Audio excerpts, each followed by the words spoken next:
Først og fremmest så laver vi det jo fordi, at vi får flere og flere elbiler i Danmark. Vi har jo rundet 200.000 rene elbiler, og det betyder, at vi skal have udbygget med en infrastruktur. Vi har fået så mange ladere rundt omkring, at der er cirka godt 11 elbiler per lader. Og det betyder, at folk ikke taler om det med rækkeviddeangst længere. Så tusind tak for det gode samarbejde, som jeg håber, at vi vil kunne se endnu flere steder. Tillykke til Herning Kommune, og særligt tillykke til Haderup. Standerne vil jo først og fremmest være til meget stor gavn for pendlerne, der lige kan komme ind forbi og få lavet deres bil op, så de kan komme videre.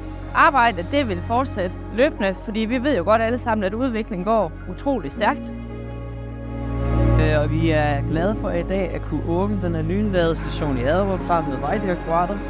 Og vi er især glade for, at transportministeren og borgmesteren og de resterende deltagere havde interessen for at være med til den her indbydelse. For dem, som ikke kender PowerGo, så er vi en Charge Point Operator, altså en CPO, som er dannet i 2020, som specialiserer sig inden for at garantere brugen af vedvarende energi. Og så i dag så står vi her og skal indvide den her ladepark. Står der 8 opladningspunkter, hvor vi har 4 stander, som hver kan levere 480 kW. Og hver ladepunkt så leverer 240 kW. Det gør så også, det er PowerGos absolut hurtigste lynladestation i Danmark indtil videre. Og blot for at sige tak til nogle af de partnere, som vi har arbejdet med. Og så vil jeg også gerne sige tak til Autel, som har været vores partner i at levere selve laderne, som vi ser herude i dag.